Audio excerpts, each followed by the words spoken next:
Isang mapagpalang araw mga kalingap mga kababayan, ano? At ayan, nandito tayong muli. At mayroon tayong pupuntahan na bago. Ito daw po ay isang senior citizen, pero sila ay mag-asawa. So titingnan natin mga kalingap mga kababayan kung ano ang kanilang sitwasyon kasi sila ay nilapit din sa atin. So mga kalingap mga kababayan, tara alamin natin ang kwento sa likod nila. Let's go.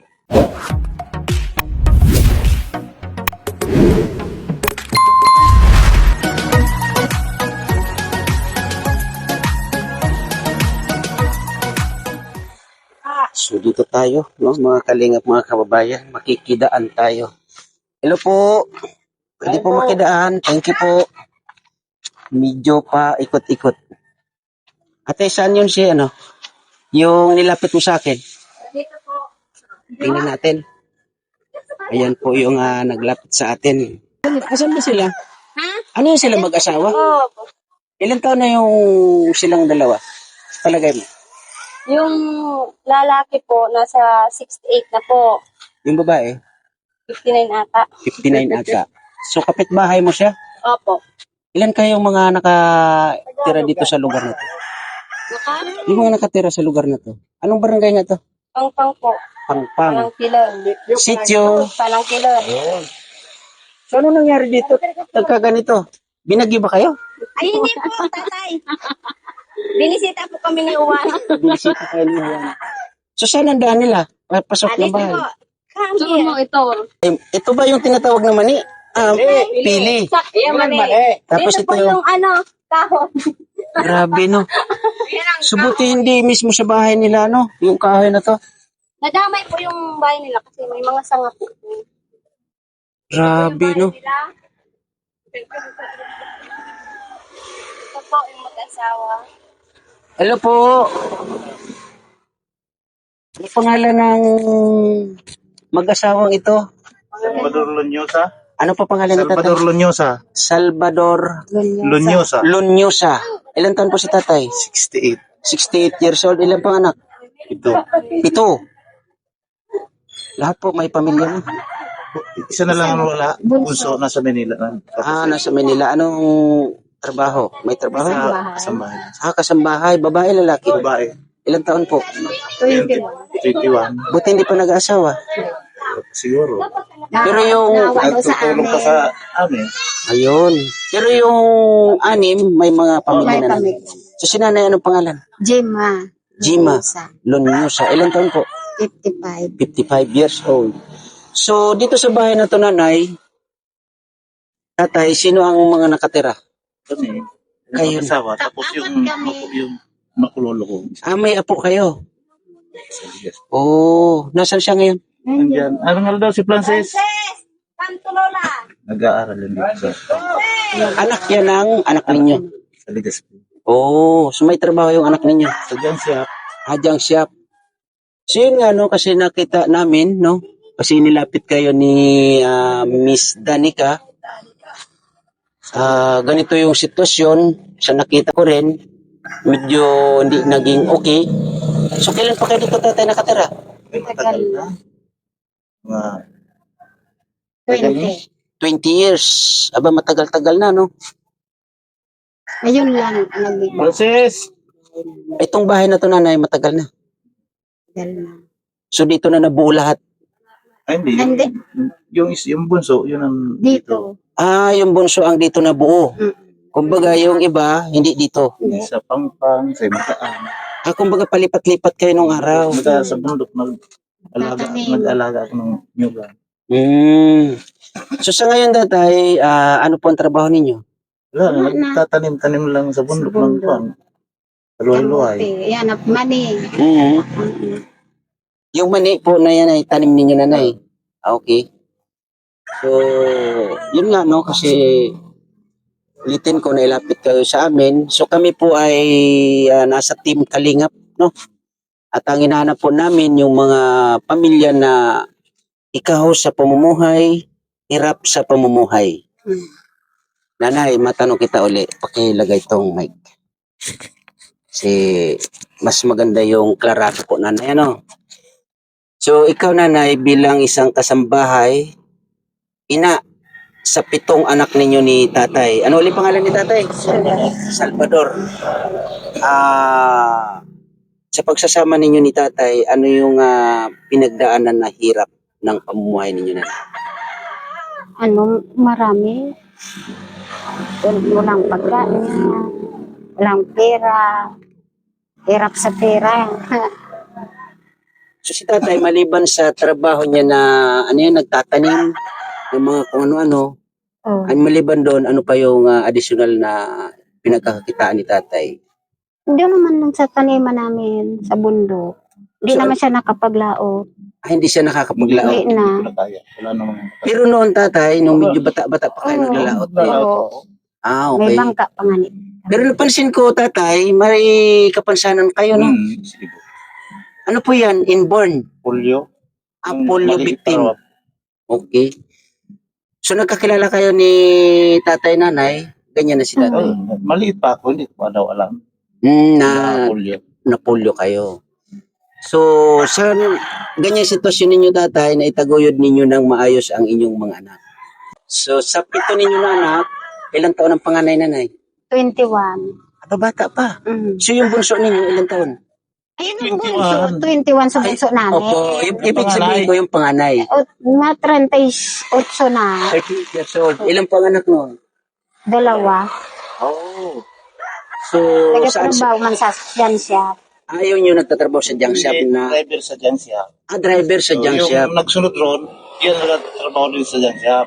Hmm, Sila sa pangatlo, doon din sa junk shop. junk shop din. Yung manugang ko, doon din sa junk shop. Oh, so ano yung junk shop niyan tatay? Plastikan.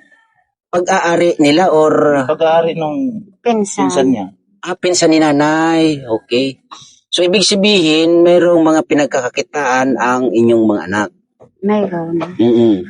So ngayon, nanay, tatay, may pinagkakitaan naman ng inyong mga anak. Wala bang nakakarating sa inyo na tulong na mula sa kanila? Nung bagyo, binigyan naman, pinadalan kami 500. Oh. So, ibig sabihin, yung mga pinagkakitaan nila or kinikita nila ay halos sa kanila lang. Sa pamilya Oh, yun. may pamilya naman. may Yung isa nga ni, hirap naman. Maraming anak Apat yung man. anak ng pangalawang Oo, nagpangalawa panganay, ko yan sa anak. dito sa amin. Ang anak. Yung panganay narito sa amin. Oh. Tatlo sa kanila. So, ibig sabihin, yung panganay ninyo na anak, ang isang anak, Dalawang anak. dalawang anak, ang isa na sa inyo. Oo. Ay, yung Pangana, ang panganay, dalawa. dalawa nasa kanila. Okay? Yung pangalawang anak namin, 4 ang anak, yung isa nasa amin yung Sa inyo. Oh. So, ibig sabihin, ang pinagkakakitaan nila or income nila halos sa kanila lang. Kaya, kumbaga, walang naitulong sa inyo. Nakatulong din po, unti-unti. Oo. Yung sobra-sobra sa kanila. So, yun nga, nanay, ikaw po matanong ko, nanay, no? Kayo ay nailapit sa akin ni Miss Danica, no? Kasi siguro nakita niyo yung sitwasyon. Unang-una, nanggaling tayo sa bagyo. Tanungin kita, nanay, no? Para sa nanay, ano yung pwedeng itulong namin sa inyo? Ikaw po muna, nanay. Ang gusto kong mahingi ng tulong, itong bahay namin kung paano pa pagawa. Kung paano may pagawa. So, ikaw tatay, para sa iyo, ano yung pwede namin na maitulong sa inyo? Itong bahay, gusto ko maayos. Tapos pagdatingan dito yung mga anak, wala masuutan. Kahit Yan ang maliit sinisikap lang. ko man. Kahit maliit lang, nanay. So, hindi na kayo naghihiling ng malaking bahay. Hindi. Ang importante, Maski ganyan lang. kahit ganyan lang na bahay. So, hayaan nyo, nanay, kung may makapanood sa inyong kahilingan, harinawa, pakinggan ang inyong kahilingan para sa inyong munting kubo. Ano? So, maliban sa bahay, tatay, para sa iyo, ano pa yung pwede kong maitulong sa inyo? Para sa iyo, maliban sa kahilingan nyo na munting kubo. Kung magbibigyan mo lahat ng pagkain ko yan. So, sa bundok, magbibigyan ko may maliit na kalabaw. Yan, mapagpalaki ko na lang. Pag-araro. Pero may kamahalan yung tatay, yung Maliit kalabaw, no? to. Kung magkano naman kaya ang kalabaw niya, nanay? Mga ningkuhan, 12,000 daw. Ubo. Malaki. Hindi. 12,000 ugbon, butas. Ay, yung maliit lang. Papalaki. Kumbaga Oo. kayo yung magpapalaki, no? Mm. Yung taniman nyo dyan, tatay, ano yan, pag-ari ninyo? Hindi. Kikitanim lang kami. Nakikitanim lang din. Kami. Wala kaming lupa. So wala kayong pag-ari na lupain. Wala. Nakikitanim lang. Oh. So ibig sabihin, tatay, magmula nung kayo nagsama ni nanay, wala talaga kayong pag-aari na lupain. Wala. So nakikitanim lang talaga. So yun nga, kasi kami ay unang-una ako naka-assign dito sa Donsol. Ang mga hinahanap ko po ay mga kagaya ninyo. Pero yun lang, kasi medyo ano tayo sa income sa ngayon. Siguro, makakapagbigay ako sa inyo ng kahit paano bigas. Siguro naman kahit paano makakatulong na yan sa inyo, no? At dasal po tayo na may makapanood sa inyong sitwasyon, lalong-lalo na dito sa munting kubo ninyo, no? So tingnan natin na yung loob, tatay. Baka pwede. Buksa din na nini. Ayan po, no, mga kalingap, mga kababayan, ang sitwasyon ni tatay. Ano pangalan ni tatay na? Salvador Lonios. Tatay Salvador. Isang PWD. No? Ayan siya.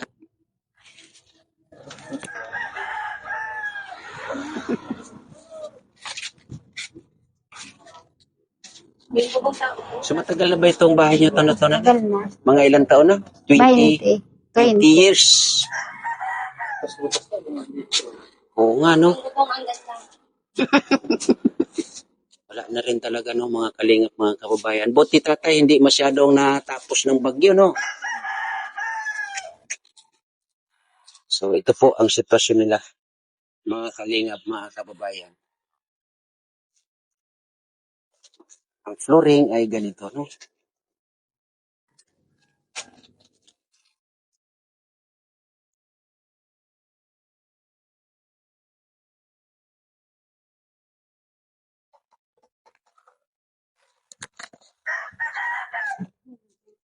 So ito po ay nasa gilid ng kalsada mismo, no? Mga kalingap, mga kababayan. Ang bahay nila. Medyo may kalakihan, no? Pero yun lang ay medyo may kalumaan na talaga, no?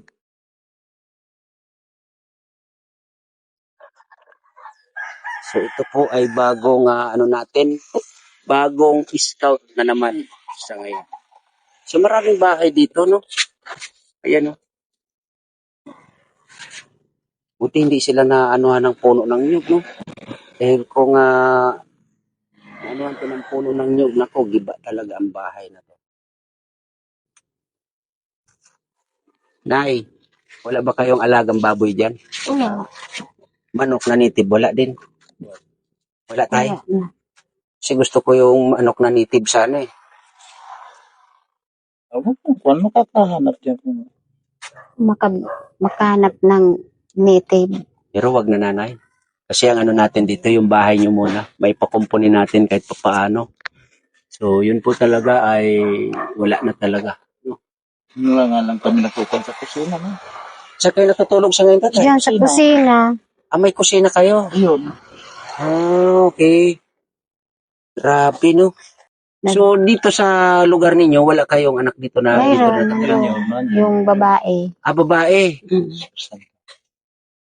So, may pamilya na rin, ano? 4 ang anak na. 4 din ang anak. Grabe na, mga kalingap, mga kababayan.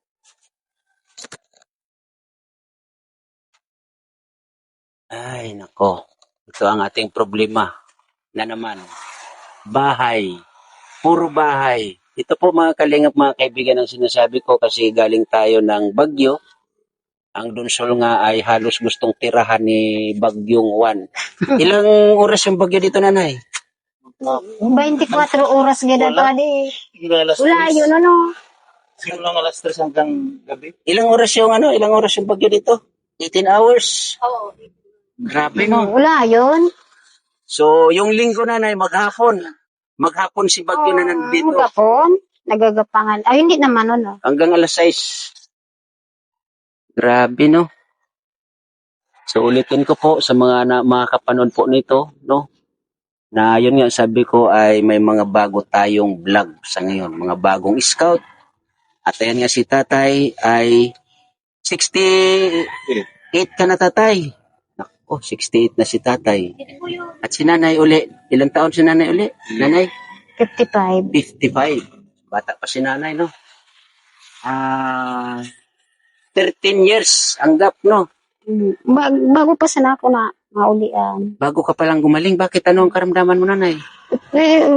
Ano yan? Nangubag. Ano maga? Nagkasakit din kasi siya, Tatay Papsi. Nang? Na nilagnat siya. Tapos, yan. Mga singaw na siguro yan. So, meron tayong bigas dito, nanay. Pagpasensyahan niyo muna yan, ha? Maraming salamat. Yan po ay galing kay Ma'am Bertus Woman. Yan po ay pinaghahati-hati natin para sa ating mga kababayan na mga nasalanta at mga scout din dito sa Donsol, ano? Ulitin ko po, nanay. Ano ulit pangalan ni nanay? Gemma. Gima. Yosa. Tatay Salvador, no? Ulitin ko. Dasal po tayo na may makapanood, lalong-lalo na sa mga butihing nakakatulong sa atin dito sa Donsol, ano? Sa Pakubo. Na sana may makatulong para mapakumpuni ang inyong bahay, ano? So, siguro nanay, tatay, ay pansamantala ako po muna ay magpapaalam sa inyo, no? At uli, pasensya na po muna kayo sa aking naibigay sa inyo na kunting bigas, ano? Yan. Ingat po kayo parati dito. So, yun, maraming salamat po sa mga naging kaagapay katuwang natin dito sa Donsol, no? Naunam, Ate Di Roland, Ma'am Bertus Woman, Miss Kisnil Channel, Ate Erin DB, Ate Lauren Birakit, Ma'am Erma Galo Mix Vlog. At siyempre, maraming salamat sa Team Kalingap, sa pangunguna ni Kuya Bal Santos Matubang, na yun nga ay nakikipag-collab tayo sa kanya. At siyempre, thank you rin sa Team Kuroda, Ate Ana Kuroda, sa lahat ng members ng Team Kuroda, maraming thank you po sa inyong support ano? Sa manitso po sa aking premier. Thank you na marami and God bless po sa lahat. Bye-bye. Ingat po tayo parati.